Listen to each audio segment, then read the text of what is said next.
اہم خبر سے آپ کو آگاہ کریں۔ القادر یونیورسٹی ٹرسٹ کے چیئرمین تحریک انصاف عمران خان کو عدالت میں پیش کر دیا گیا۔ عمران خان کی نمائندگی خواجہ حارث، بیرسٹر علی گوہر، ایڈوکیٹ علی بخاری کر رہے ہیں۔ ڈپٹی پروسیکیوٹر جنرل نیب اور اسپیشل پروسیکیوٹر اور نیب پروسیکیوٹر بھی عدالت میں موجود ہیں۔ نیب کی طرف سے انویسٹیگیشن آفیسر میاں عمر ندیم بھی عدالت میں موجود ہیں۔ نیب کی جانب سے 14 روزہ جسمانی ریمانڈ لینے کی استدعا کی گئی ہے۔ مزید تفصیلات جانیں گے خرم ملک سے۔ خرم، آگاہ کیجیے گا۔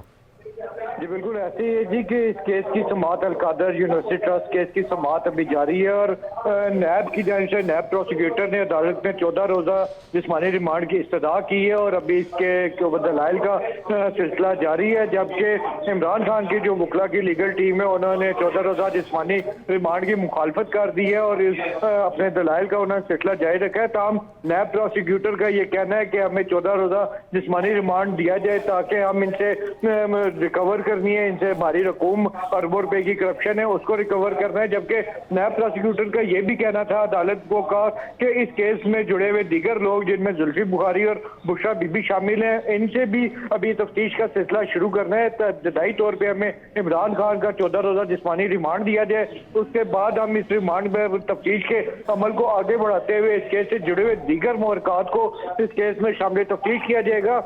جبکہ بشرا بی بی اور زلفی بخاری کے بینک اکاؤنٹس کے حوالے سے بھی انفارمیشن ہمیں ضرورت پڑے گی، اور اس وجہ سے تفتیش کو آگے بڑھانے کے لیے ہمیں اس سارے سلسلے کی ضرورت ہے اور ہمیں 14 روزہ جسمانی ریمانڈ دیا جائے۔ جبکہ عمران خان کے وکلا کی لیگل ٹیم کی اچھا خرم، ساتھ میں بھی بتائیے گا، یہ جتنا بھی جو معاملہ ہے اس میں اگر بات کی جائے تو عمران خان صاحب کا نام آتا ہے، ان کی اہلیہ کا آتا ہے، زلفی بخاری کا آتا ہے اور ملک ریاض کا آتا ہے، تو ملک ریاض کے حوالے سے کوئی گرفتاری ہوگی یا انہیں بھی شامل تفتیش کیا جائے گا؟